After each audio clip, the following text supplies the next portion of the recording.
All right, good morning. Thank you again for having me. I'm hope to give you a sort of overview of our organization, our initiative, the Greenhouse Gas Protocol, which many of you could probably also give this presentation, given your familiarity with our work, your participation in our stakeholder groups.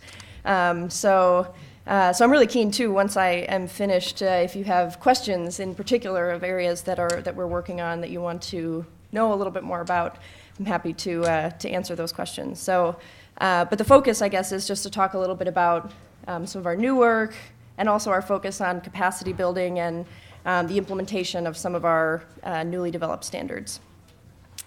So just to reiterate, the GHG Protocol is a global partnership between WBCSD and WRI. It was a very unique partnership, I think, at the time when it was developed in the late 1990s, because it was seeking to fill a niche that no one else was really addressing at the time.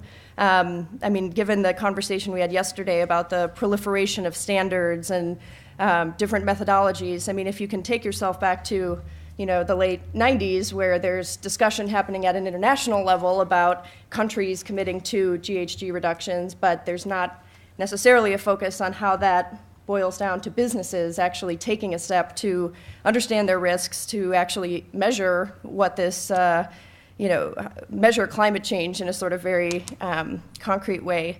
So this was a very unique partnership, bringing together the business community and WRI, which is an environmental think tank, covers a variety of types of research.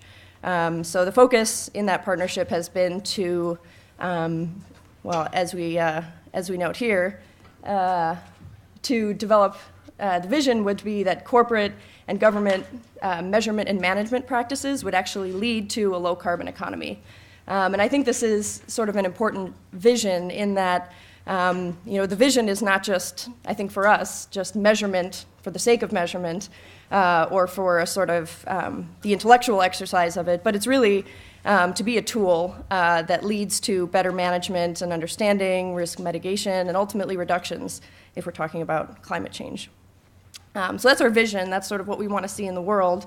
But in terms of how we think about that for our mission, and we just had our annual retreat where we talk about what's our vision, what's our mission. So, so the mission is how we intend to fulfill that vision. And so for us, that has meant developing internationally accepted standards, tools, and other resources that can be the foundation for sustainable climate strategies and more efficient, resilient, and profitable organizations. And so some of our sort of foundational concepts as part of that mission have been that we use a stakeholder process that's balanced, international, and inclusive. We are based in DC, but I think our reach has tried to include those from all countries and all types of businesses, different sectors, and that the tools and standards that we develop, it's very important to us that they be freely available. So you can go to our website and download them for free. There's no requirement that, there's no payment, there's no requirement that you would have participated in order to get access. So that's an important tenet of our work as well. Our goal would be that all of our standards and tools would be a foundation for sustainable climate strategies, and that our aim is always to provide as full a suite of accounting tools and references as possible. And you'll see sort of in the work that we've chosen to expand how we try and figure out what full means, what areas are not covered or need further development. So just a sense of the timeline of where the organization has come from, starting with the partnership, WRI, WBCSD. The first publication, our sort of bedrock, is called the Corporate Standard. That's the document that establishes the scope categories 1, 2, 3. And from that point, ISO then adopted the corporate standard as the basis for their requirements around corporate carbon reporting. And then truly from there, all of the voluntary reporting programs, Carbon Disclosure Project in the U.S., we have the Climate Registry, have used our standards as sort of the technical basis for engaging company reporting. We've also been active, I think, in helping develop some of those voluntary reporting programs, particularly in emerging economies. So we helped develop a reporting program in Brazil, one in Mexico. I'll get to the map to show more later.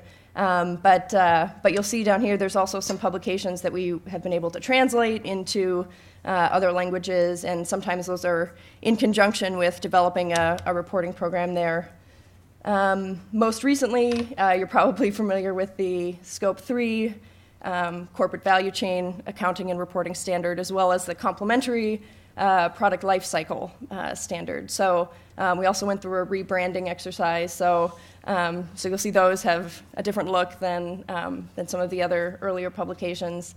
And those have also been, I think, successful in being incorporated into a lot of the important discussions and sort of larger, I guess, sort of industry best practices coming out of the Sustainability Consortium, the Consumer Goods Forum. My colleagues, who many of you know, Laura Drucker and Cynthia Cummis, they would be sort of better experts to tell you more about those elements. But suffice it to say, that's sort of a snapshot of where we've been. To summarize, we have sort of 4 major standards. In addition to the corporate standard that I mentioned and the 2 most recent, we also have a standard about project accounting.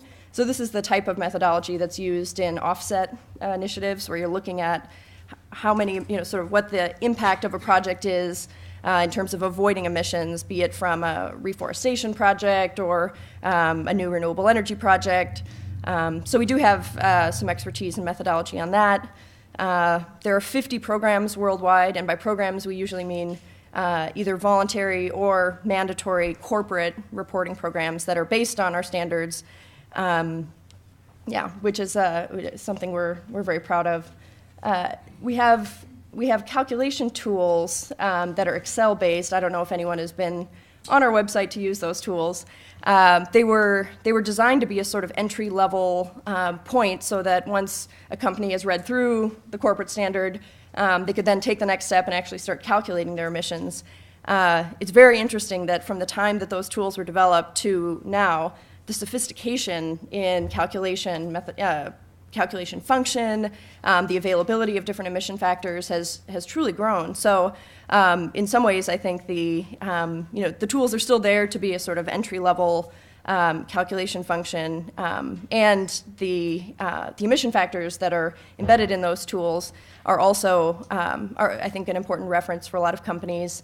But there's a lot of limitation, I would also point out, if we're talking about data and availability.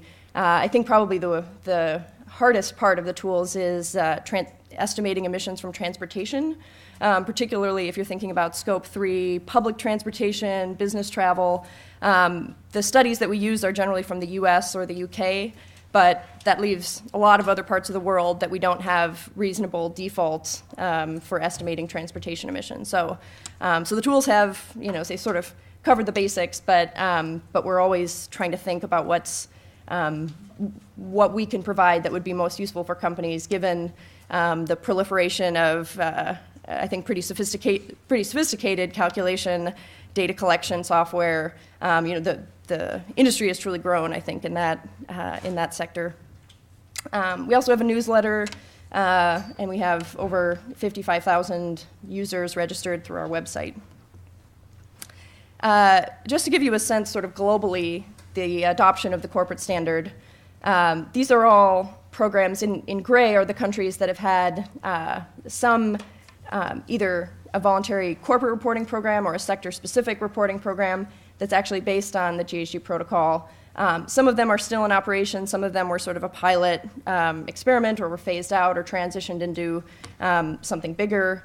But I think GHGP has had a sort of an influence in all of these areas. And we hope to continue to expand that as the need arises. So some of our emerging areas of work. The first one I'll touch on is one that I'll be talking about later this afternoon, which is something we're calling the Power Accounting Guidelines. The title might change, as these things do sort of over time, but think of this as guidance or clarification in doing Scope 2 calculations around the best information to use when calculating Scope 2, given that companies are now buying renewable energy through contracts, by entering into specific supplier programs. So you might have a green electricity label that your supplier is offering, and companies are saying, can we include that in our Scope 2 rather than a sort of grid average? Or in a number of different markets, they have, you may be familiar with renewable energy certificates in the US, or other similar tracking mechanisms here in the EU. And so the question has been, do any of those contractual mechanisms have an impact on what we can show in Scope 2? I mean, that's a lot of those mechanisms are sort of the incentive to actually engage in renewable energy development from a company's point of view. So there's a lot of interest in being able to account for that. But there's also, as you can imagine, some difficulties in ensuring sort of clear and consistent accounting internationally. So I'll talk more about that this afternoon, but that's one of our areas of work right now. In addition, we have sector guidance development. So we're looking to do some additional guidance around the agriculture sector. So that includes everything from thinking, I think, maybe strategically about food supply chains, particularly for large commercial sort of food companies, but also dealing with the contentious issues of land use change, land management practices, trying to quantify that and record that over time. So we do have that as an emerging area. In addition, we have ICT sector guidance, information and communications technology guidance for product inventories, and that we're actually doing in partnership with the Carbon Trust and the Global E-Sustainability Initiative.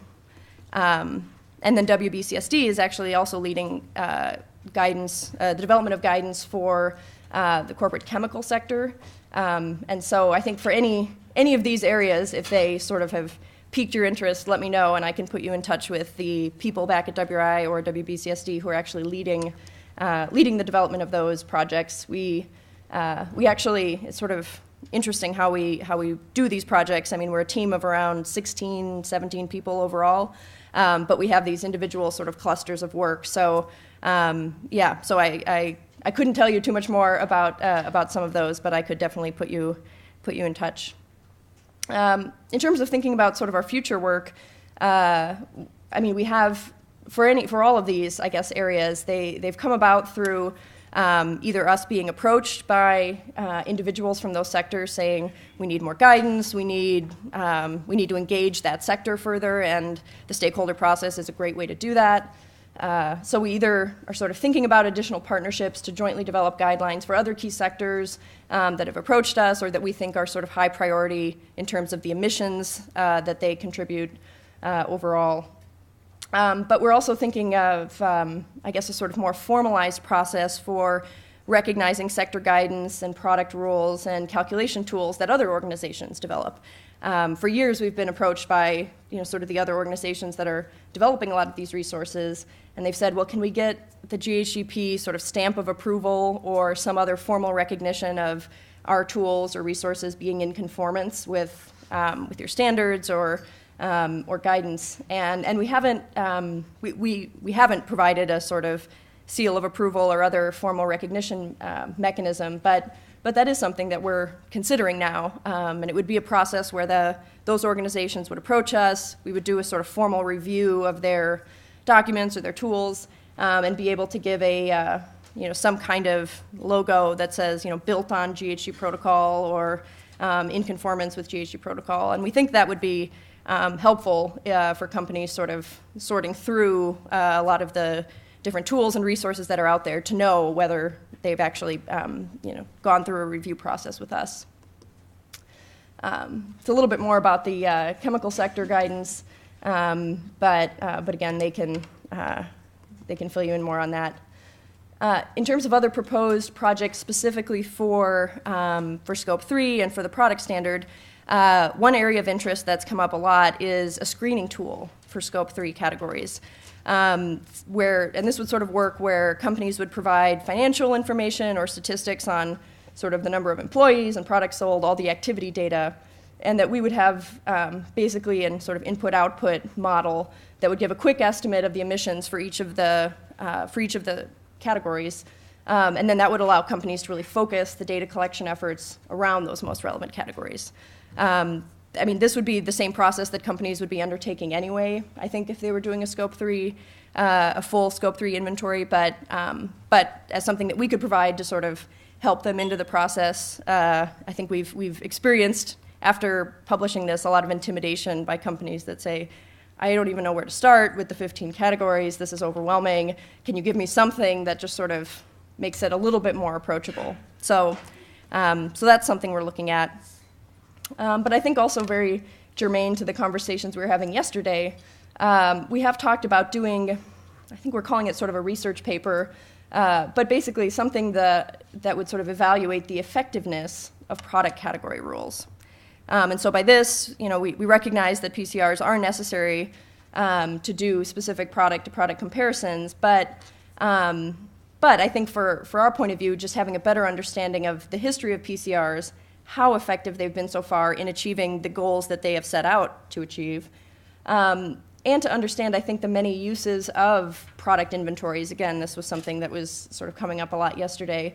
And I think the potential emission reductions that can be achieved without PCRs, to sort of understand what the real goal is, and the advantages and disadvantages of pursuing that as part of a sort of product focus.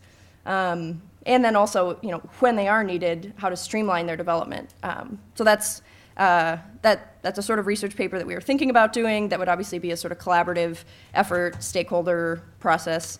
But that was an idea of something that might help, I guess, sort of help the industry, help everyone who's in this community. In terms of the specific capacity building and implementation activities, we focused, when we do training or sort of workshops on implementation, it's generally focused on a specific standard. So for that, to that end, we've had adoption and awareness activities around the around the value chain standards. There were separate launches in New York, London, Tokyo, Beijing, Durban, and Delhi. I think they succeeded in having an early adoption and endorsement by the Sustainability Consortium, Consumer Goods Forum. You heard a bit about the Quebec government carbon footprinting pilot project that was based, sort of the framework based around the product standard. And we are beginning slowly to see companies reporting emissions publicly, starting to set reduction targets, and I think invest in reduction projects, engaging with their suppliers. And so those are all individual activities that we're trying to be a part of. Some of the other anticipated impacts, I think, are what we're hoping for, envisioning, is that Scope 3 and product lifecycle accounting will actually be standard business practice in 3 to 5 years. I'll be interested in hearing from all of you whether you think that's on target or can be sooner, later. But then also, I think just the broader goal of companies making more sustainable decisions about the products they purchase, produce, and that they sell. We also were pleased that Fast Company featured the standards as one of the top corporate sustainability trends to watch in 2012. So you were all probably watching it. But we also have training to promote sort of the broad adoption of all of our standards. So this would be training curriculum that we have in a PowerPoint form that we've also done in sort of an online format as well, that's available for all the standards. So we have one for the corporate standard, we have one for the 2 new standards, and we have some additional guidance on project level accounting. But really, we just sort of focus on 4 main offerings, either the in-person trainings worldwide. Here we focus mostly on Latin America due to some grant opportunities that we've had to engage companies in Latin America building. There's been a lot of interest from certain governments to help engage the business sector in carbon accounting. So we've done in-person trainings there, but also to magnify our impact, we've also offered train the trainer certifications. So we would go in to any of these countries and and actually train a cohort of experts in the standards, and they would be certified as trained by the GHG Protocol, and then they would go out and actually perform the in-person trainings with the companies. Again, just a sort of way to accelerate the capacity building. We have, as I mentioned, we've been developing some of these materials for e-learning, so we're trying to become a little bit more sophisticated with that. But then also, of course, offering customized trainings on request, either for for an individual. We haven't done as much for individual companies, but larger workshops focused on a particular sector or special events. So that's sort of an overview of everything we've been up to. But I'm keen if there's any other questions you have, or I'll be talking a little bit more later about our renewable energy work. But but that's us. So.